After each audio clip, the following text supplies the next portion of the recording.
Renungan Pagi, Christ Triumphant atau Kristus yang Menang oleh Ellen G. White, 16 Februari 2025. Mari kita berdoa.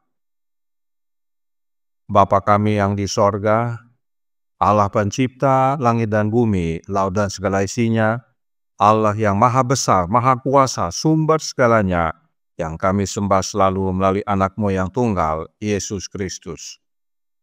Terpujilah Yesus, anak Allah yang maha tinggi, yang adalah pencipta dan penyempurna iman kami. Pada pagi hari ini kami bersyukur boleh bangun dan berbakti dan sebagaimana membaca dan mendengarkan nasihat firman-Mu, kiranya ini menjadi pertobatan bagi kami semua agar kami bertumbuh dalam iman. Beserta kami sepanjang perbaktian ini kehendak-Mu yang jadi. Ampun kami akan dosa dan salah, karena kami berdoa hanya dalam nama Anak Allah yang tunggal, Yesus Kristus, yang adalah Tuhan dan Juru Selamat kami. Amin. Renungan hari ini akan dibacakan oleh Saudara Ferdinand Wentuk. Kepada Saudara Dinan, kami persilahkan. Terima kasih. Shalom, selamat pagi saudaraku dalam Tuhan kita Yesus Kristus. Renungan pagi kita pada pagi hari ini, Minggu 16 Februari 2025. Dengan judul, Kita Membutuhkan Iman yang Terus Bertumbuh. Ayat tema kita di pagi hari ini diambil dari Filipi 2 ayat 12 dan 13. Yang berbunyi, tetaplah kerjakan keselamatanmu dengan takut dan gentar, karena Allah lah yang mengerjakan di dalam kamu baik kemauan maupun pekerjaan menurut kerelaannya.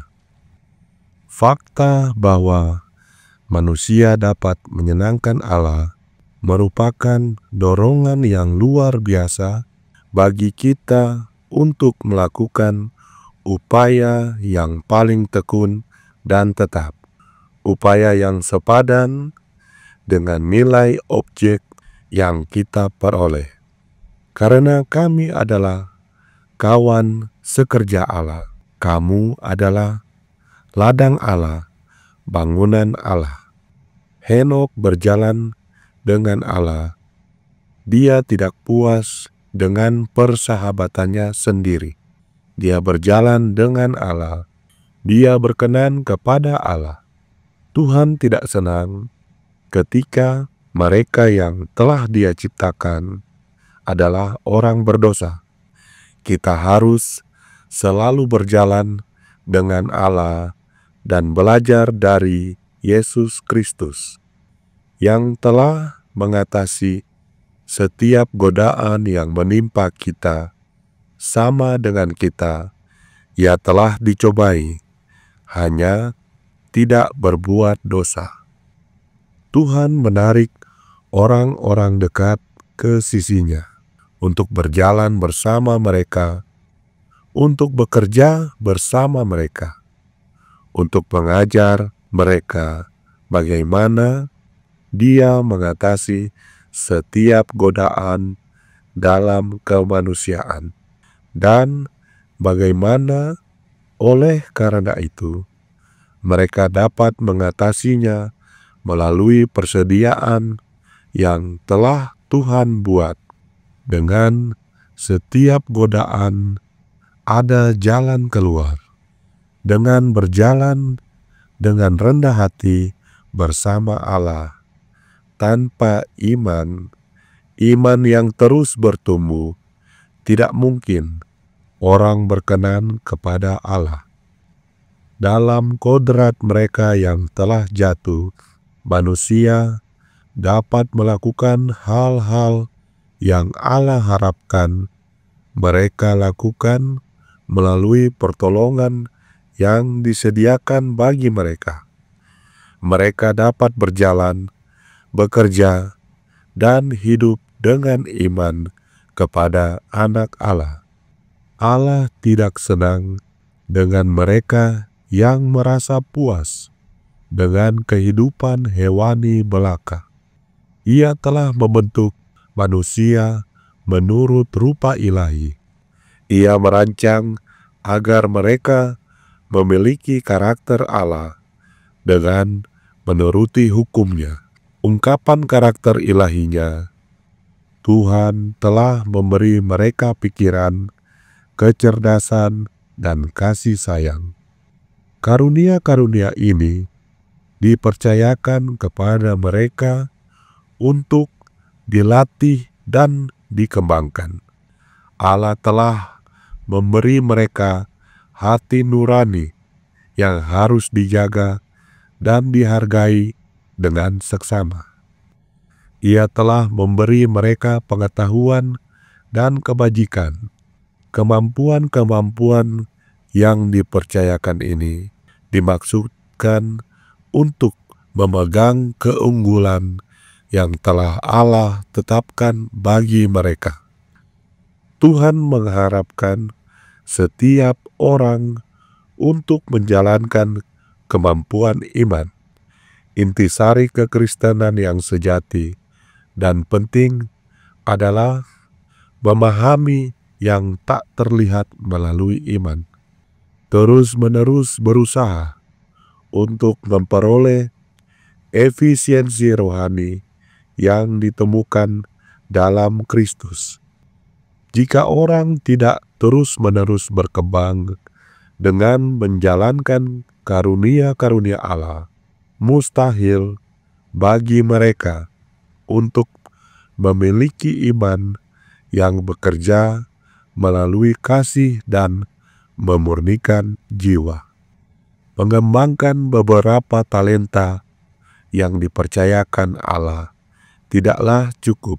Hati nurani harus berhubungan dengan kehidupan dan karakter Allah. Ini adalah berjalan secara rohani bersama Yesus Kristus, mengambil bagian dalam kodrat ilahi setelah mengalahkan kerusakan yang ada di dunia melalui hawa nafsu. Letter 195 1899. Demikian renungan pagi kita ini saya bawa dalam nama Tuhan kita, Yesus Kristus. Amin. Terima kasih atas penata layanan Saudara Ferdinand. Tuhan Yesus memberkati. Selamat pagi saudaraku dalam Tuhan. Tentang iman, Paulus menuliskan dalam Galatia 3 ayat 22 sampai 25 yang berbunyi, "Tetapi kitab suci telah mengurung segala sesuatu di bawah kekuasaan dosa, supaya oleh karena iman dalam Yesus Kristus, janji itu diberikan kepada mereka yang percaya. Sebelum iman itu datang, kita berada di bawah pengawalan hukum Taurat dan dikurung sampai iman itu telah dinyatakan. Jadi, hukum Taurat adalah penuntun bagi kita sampai Kristus datang, supaya kita dibenarkan karena iman.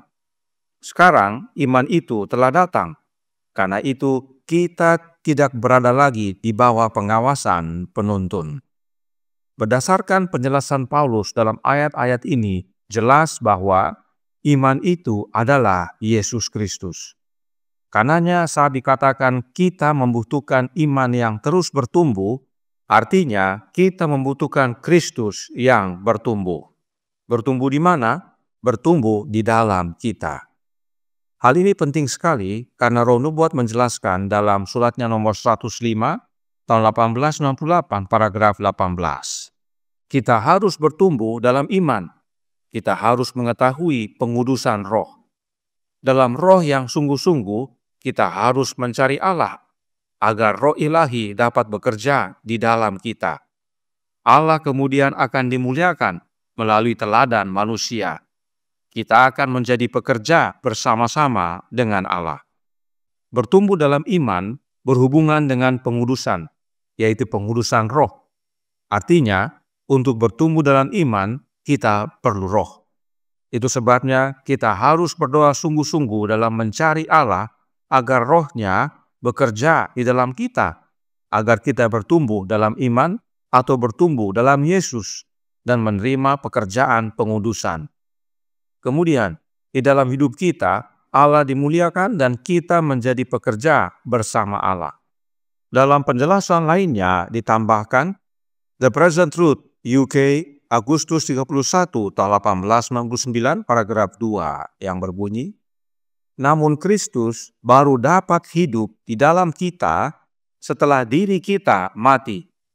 Baru setelah diri kita mati, kita dapat memiliki iman yang bekerja melalui kasih dan memurnikan jiwa. Iman kita harus bertumbuh. Kita harus mengetahui pengudusan roh. Karenanya jelas bahwa ada hubungan antara iman yang bertumbuh dengan pengudusan roh. Dan itu hanya bisa terjadi bila diri kita mati dan Kristus yang hidup di dalam kita. Karenanya, pengudusan roh adalah pengudusan Kristus yang hadir oleh kehadiran rohnya dalam hidup kita. Inilah yang dibutuhkan oleh para pekerja Allah agar berkenan kepada Allah. Renungan hari ini berkata dalam Christ Triumphant, halaman 53, paragraf 3. Tuhan menarik orang-orang dekat ke sisinya untuk berjalan bersama mereka, untuk bekerja bersama mereka, untuk mengajar mereka bagaimana Dia mengatasi setiap godaan dalam kemanusiaan dan bagaimana oleh karena itu mereka dapat mengatasinya melalui persediaan yang telah Tuhan buat. Dengan setiap godaan ada jalan keluar dengan berjalan dengan rendah hati bersama Allah. Tanpa iman yang terus bertumbuh, tidak mungkin orang berkenan kepada Allah. Kita perlu bertumbuh dalam Yesus agar kita dapat diajar bagaimana caranya mengatasi setiap godaan dalam kemanusiaan. Karena di dalam Yesus ada persediaan untuk mengalahkan godaan, yaitu rohnya. Itu sebabnya tanpa iman yang terus bertumbuh, kita tidak mungkin berkenan kepada Allah. Karena tanpa iman atau tanpa Yesus, kita tidak akan memiliki kemampuan untuk mengatasi godaan, dan kita tidak bertumbuh dalam keserupaan dengan Yesus. Dan jika semuanya itu tidak ada dalam hidup kita, maka kita tidak dapat menjadi pekerja Allah. Kemudian, dalam suratnya nomor 105, tahun 1898, paragraf 20 dikatakan, kita harus memberikan kesaksian hidup kepada orang lain, menyajikan di hadapan mereka kesederhanaan iman. Kita harus percaya kepada firman Allah dan yakin bahwa Dia akan melakukan apa yang telah difirmankannya. Jika Dia menghukum kita, maka itu supaya kita dapat mengambil bagian dalam kodrat ilahinya. Itu berjalan melalui semua rancangan dan tujuannya untuk melaksanakan pengudusan di dalam kita setiap hari. Tidakkah kita akan melihat pekerjaan kita? Tidakkah kita akan menyampaikan kepada orang lain tugas mereka, hak istimewa yang mereka miliki untuk bertumbuh dalam kasih karunia dan dalam pengetahuan tentang Yesus Kristus? Kehidupan yang bertumbuh dalam iman, bertumbuh dalam Yesus, akan menjadi kesaksian bagi banyak orang. Itulah pekerjaan kita. Sering kita merasa pekerjaan kita adalah mengabarkan firman Allah kepada dunia. Namun kita lupa ada pekerjaan penting sekali yang harus kita kerjakan pertama-tama sebelum kita menjadi juru kabar Allah, yaitu bertumbuh dalam iman, bertumbuh dalam Yesus, agar kita menerima pengudusan dan turut ambil bagian dalam kodrat ilahi, yaitu karakter ilahi. Dan inilah yang kita sampaikan kepada orang, hak istimewa mereka untuk mengalami pertumbuhan yang sama, yaitu pertumbuhan dalam Yesus. Pekerjaan kita adalah menerima pekerjaan Allah dalam hidup kita oleh kehadiran Anak-Nya. Ayat inti renungan hari ini berkata dalam Filipi 2 ayat 12 dan 13. Hai saudara-saudaraku yang kekasih, kamu senantiasa taat. Karena itu tetaplah kerjakan keselamatanmu dengan takut dan gentar.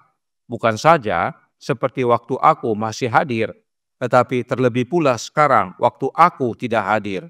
Karena Allah lah yang mengerjakan di dalam kamu, baik kemauan maupun pekerjaan menurut kerelaannya. Pekerjaan kita adalah menerima Allah bekerja di dalam kita. Bagaimana Allah bekerja di dalam kita? Ibrani 13 ayat 20 dan 21 berkata, "Maka Allah damai sejahtera yang oleh darah perjanjian yang kekal telah membawa kembali dari antara orang mati Gembala Agung segala domba, yaitu Yesus Tuhan kita, kiranya memperlengkapi kamu dengan segala yang baik untuk melakukan kehendak-Nya dan mengerjakan di dalam kita apa yang berkenan kepadanya oleh Yesus Kristus. Bagi Dialah kemuliaan sampai selama-lamanya. Amin." Jadi, Allah mengerjakan pekerjaannya di dalam kita oleh Anak-Nya, yaitu Yesus Kristus. Inilah pekerjaan Roh Ilahi di dalam kita, yaitu Roh-Nya Yesus, sebab Yesus tinggal dan bekerja di dalam kita oleh kehadiran Roh-Nya. Dan Roh Yesus tinggal dalam hati kita oleh iman. Karenanya, kita harus terus bertumbuh dalam iman, dalam Yesus, agar pengudusan menjadi bagian kita, dan karakter ilahi menjadi milik kita, dan kita berkenan kepada Bapa. Karenanya Roh Nubuat menasihatkan dalam suratnya nomor 105, tahun 1898, paragraf 19. Kita perlu berdoa sebagaimana kita belum pernah berdoa sebelumnya untuk memohon baptisan Roh Kudus. Karena jika ada saat di mana kita membutuhkan baptisan ini, sekaranglah saatnya. Tidak ada sesuatu pun yang lebih sering Tuhan katakan akan Ia berikan kepada kita, dan tidak ada sesuatu pun yang dengannya namanya akan lebih dimuliakan dalam pemberiannya selain Roh Kudus. Ketika kita mengambil bagian dalam roh ini, pria dan wanita akan dilahirkan kembali. Dan Roh Kudus yang benar adalah Yesus Kristus. Teruslah bertumbuh dalam iman, dalam Yesus Kristus, oleh menerima Roh-Nya yang kudus. Itulah pekerjaan kita, menerima pekerjaan Kristus dalam hati kita. Tuhan memberkati, saya bawa dalam nama Yesus. Amin. Mari kita berdoa. Bapa kami yang di sorga, Allah pencipta langit dan bumi, laut dan segala isinya, Allah yang maha besar, maha kuasa, sumber segalanya, yang kami sembah selalu melalui Anak-Mu yang tunggal, Yesus Kristus. Terima kasih atas nasihat yang penting sekali bagi kami, untuk kami bertumbuh dalam iman, bertumbuh dalam Yesus, agar kami berkenan kepada Engkau, ya Bapa. Dan dalam pertumbuhan itu, pengurusan menjadi bagian kami, dan kami turut mengambil bagian dalam kodrat ilahi, yaitu memiliki karakter-Mu. Karenanya tolong kami, ya Bapa, karuniakanlah Roh Anak-Mu dalam hidup ini, sebab roh hujan akhir adalah menerima kecurahan Roh Kristus. Dan bila mana kami menerima kecurahan Roh Kristus, hidup kami diubahkan. Tidak hanya semakin hari semakin serupa dengan karakter-Mu, ya Yesus, tapi kami pun dapat juga menjadi pekerja-pekerja Allah dan hidup berkenan kepada Allah. Karena pekerjaan kami yang terutama adalah menerima pekerjaan Kristus dalam hidup kami. Beserta kami sepanjang hari ini kehendak-Mu yang jadi. Ampun kami akan dosa dan salah, karena kami berdoa hanya dalam nama Anak Allah yang tunggal, Yesus Kristus, yang adalah Tuhan dan Juru Selamat kami. Amin.